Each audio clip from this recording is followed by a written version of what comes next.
सभी को नमस्कार। मैं आचार्य डॉक्टर रणजीत सिंह रघुवंशी नारायण पंडित द्वारा रचित हेतुपदेश के प्रथम प्रकरण मित्र लाभ की कथा क्रमांक 3 हिरण्यकाक श्रृगाला नाम कथा अर्थात हिरण कौआ और शियार की कथा आज आपके समक्ष प्रस्तुत है। इसका आनंद लीजिए। हिरण्यकाक श्रृगाला नाम कथा। हिरण कौआ और सियार की कथा। मगध देशे चंपकवती नाम महावनम आसीत्। मगध देश में चंपकवती नाम का एक बहुत बड़ा वन था। कस्मिंचित समय तत्र काकः मृगश्च मित्रत्वेन निवसतः। इसमें किसी समय वहाँ पर कौआ और हिरण मित्रता पूर्वक रहते थे। एकदा वने परिभ्रमंतम स्वस्थम मृगम एकः श्रृगालः अपश्यत्। एक बार वन में घूमते हुए उस स्वस्थ मृग को एक सियार ने देखा। मृग मांस भक्षण अभिलाषी सह श्रृगालः मृगेण सह वंचक मैत्री मक्रोध।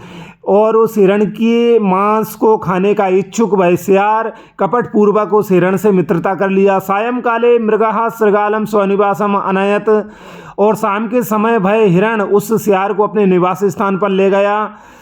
मित्रम काकम अवदत। और अपने मित्र कौए से बोला यत अयम श्रृगालः अस्माकं मैत्रीम इच्छति कि यह सियार हमसे मित्रता करना चाहता है। ततः काकः अवदत। तब कौआ बोला यत अज्ञात कुलशीलेन सह मैत्री न कर्तव्या कि बिना जान पहचान वाले व्यक्ति से मित्रता नहीं करना चाहिए। अतः तस्मै अत्र आश्रयदानम मैत्री करनम चानुचितम। इसलिए उसको यहाँ पर रखना और उससे मित्रता करना उचित नहीं है। श्रृगालः क्रुद्धः जातः काकम वर्तयित्वा अवदत।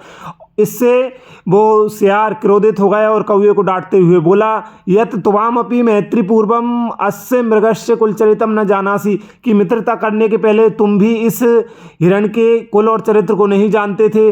तर्हि तस्य प्रति भवता स्नेहम किमर्थम वर्धते। फिर तुम उसके प्रति इतना प्रेम भाव क्यों बढ़ा रहे हो। अयम निजः परोवेति गणना लघु चेतसाम उदार चरिता नाम तु वसुदैव कुटुंबकम कि यह मेरा है यह दूसरे का है। ऐसा तो छोटी सोच वाले लोग मानते हैं। जो बड़ी सोच वाले होते हैं उनके लिए तो यह पूरी धरती एक परिवार के समान है।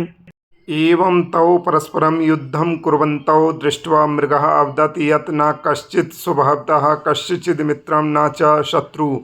इस प्रकार से उन दोनों को लड़ता झगड़ता हुआ देखकर हिरण बोला कि स्वभाव से ना कोई किसी का मित्र होता है न शत्रु होता है। मित्राणि शत्रुवः च व्यवहार मात्रेण जानते कि मित्र और शत्रु तो व्यवहार से बनते हैं। एवं मृग परामर्शेण त्रयः मित्राणि अभवन्। इस प्रकार से हिरण के परामर्श से तीनों मित्र हो गए। एकदा श्रृगालः मृग मित्रम अवदत् यत् अस्य वने एक पार्श्वे धान्य क्षेत्रम अस्ति। एक बार सियार अपने हिरण मित्र से बोला कि इस वन के एक भाग में धान्य क्षेत्र है अर्थात फसल का क्षेत्र है। तत्र धान्यम खादितुम अस्माभिः गंतव्यम। वहाँ पर फसल खाने के लिए हमें चलना चाहिए। मृगः तस्य वचनेषु संविश्य तत्क्षेत्रम गंतुम प्रवृत्तः। और हिरण उसकी बातों में विश्वास करके उसकी बातों में आकर उस क्षेत्र में जाने के लिए तैयार हो गया। सस्यम खादंतम दृष्ट्वा क्षेत्र स्वामी क्षेत्रे जालम निधाय गतः। फसल खाते हुए देखकर खेत के स्वामी ने खेत में जाल बिछाया और चला गया। परदिने मृगः जाले परिरुद्धः जाता। दूसरे दिन वो हिरण जाल में फंस गया। सह श्रृगाल मित्रम अवदत्। और भाई अपने सियार मित्र से बोला यत् त्वं तीक्ष्ण दंतै जालम छित्त्वा मां मुंच कि तुम अपने नुकीले दांतों से जाल को काटकर मुझे मुक्त करो। श्रृगालः उवाच मित्र। सियार बोला मित्र अद्य रविवासरः आज रविवार है। अहम उपवासम करोमि मैं उपवास करता हूँ। अतः चर्म तंतु निर्मितम जालम दंतै स्पृष्टुम न शक्नोमि। इसलिए चमड़ी के तंतुओं से बने हुए जाल को मैं अपने दांतों से स्पर्श नहीं कर सकता। स्वः प्रातः क्षेत्र स्वामिना आगमनात् पूर्वम तत् चिनत्स्यामि। कल सुबह खेत मालिक के आने से पहले ही मैं इस जाल को काट दूंगा।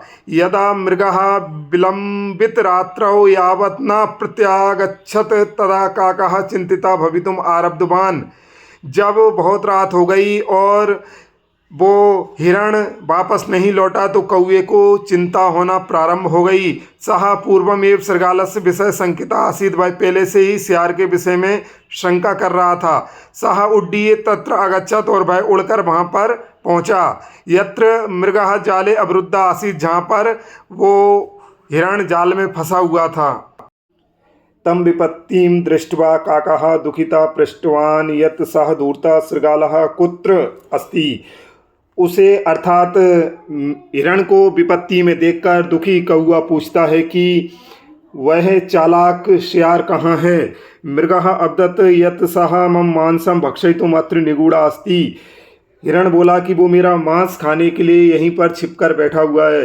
काकः अवदत् कौआ बोला यत् मया पूर्वमेव उक्तम यत् सः न विश्वसनीय परंतु भगवान न अशृणोत्। कौआ बोला कि मैंने पहले ही कहा था कि वह अर्थात सियार विश्वास करने योग्य नहीं है, किंतु आपने मेरी बात नहीं मानी, नहीं सुनी। इदानीमेतत् कुरु यदा क्षेत्रस्वामी आगच्छति तदा त्वं निश्चलः शयनं कृत्वा मृतवत् निःश्वासं कुरु। अब ऐसा करो कि जब खेत मालिक आता है तब तुम बिना हिले डुले सोकर मरे हुए के समान अपनी सांस को रोक लेना। एवं अहम त्वयि उपविश्य तब नेत्रे वही निष्कासयितुम् अभिनयं करिष्यामि। मैं तुम्हारे ऊपर बैठकर तुम्हारी आंखें निकालने का अभिनय करूँगा। मृतम मत्वा क्षेत्रस्वामी जालम उत्थापयिष्यति। तुम्हें मरा हुआ समझकर खेत का मालिक जाल को उठाएगा। ततः अहम काविष्यामि। तब मैं काँव काँव करूँगा। तत्श्रुत्वा त्वं सद्यः उत्थाय पलायनम कुरु। उसे सुनकर तुम शीघ्र ही भाग जाना। यदा क्षेत्र स्वामिना आगतम तदा मृगः तथैव अकरोत्। जब खेत का मालिक आया तब हिरण ने वैसा ही किया। उत्थाय धावनम दृष्ट्वा तम यष्टिम वही आकृष्य तम प्रहारम कृतवान। उठकर भागते हुए देखकर किसान ने एक लकड़ी उठाई और लकड़ी उठाकर उस पर प्रहार किया। यष्टि ही मृगम न आहतत अपितु तत्र निगूढ़ं शृगालं प्रहृत्य तस्य शिरः भग्नम अभवत्। लकड़ी उस हिरण को नहीं लगी, किंतु वहाँ पर छिपकर बैठे हुए सियार को लकड़ी लग गई और उससे उसका सिर फूट गया। एवं सह स्वस्य द्रोहस्य दंडम प्राप्तवान।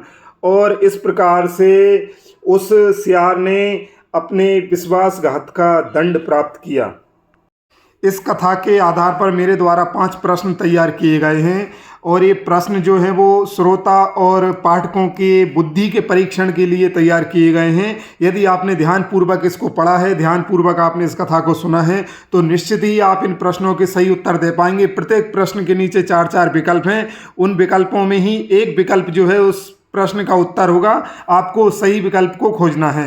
प्रथम प्रश्न है देशस्य नाम की मासीत। देश का नाम क्या था, अर्थात जिस देश में ये कथा चल रही थी उस देश का नाम क्या था। आपके समक्ष विकल्प इस प्रकार हैं, लगध देश, मगध देश, अवध देश, जगत देश। दूसरा प्रश्न है वनस्य नाम की मासीत। जिस वन में ये लोग रहते थे, पशु पक्षी रहते थे, उस वन का नाम क्या था। आपके समक्ष विकल्प हैं चंपावती, चर्मणवती, पुष्पावती, चंपकवती। प्रश्न नंबर 3 है शृगालस्य शिरः केन प्रहारेण भग्नम। अर्थात सियार का जो सिर है वो किसके प्रहार से फूट गया था, किसके प्रहार से उसके सिर पर चोट लगी थी। अब विकल्प है पाषाण प्रहारेण, पत्थर के प्रहार से, बाण प्रहारेण, बाण के प्रहार से, यष्टि प्रहारेण, लकड़ी के प्रहार से, खड्ग प्रहारेण, तलवार के प्रहार से। चौथा प्रश्न है यदा मृगः जाले परिरुद्धः तदा शृगालः कुत्र गतः। जब हिरण जाल में फंस गया था तब जो सियार है वो कहाँ चला गया था। अब 4 विकल्प देखिए, निगूढ़ः जाता, छुप गया था, गृहम गता, घर चला गया था, वनम गतः, जंगल में चला गया था, मृतः जाता, मर गया था। अब देखिए 5वां प्रश्न है त्रिषु कः सर्वाधिक बुद्धिमान आसीत। इन तीनों में अर्थात जो 3 मित्र थे उनमें कौन सबसे अधिक बुद्धिमान था। आपके समक्ष विकल्प हैं मृगः हरिणः अर्थात हिरण।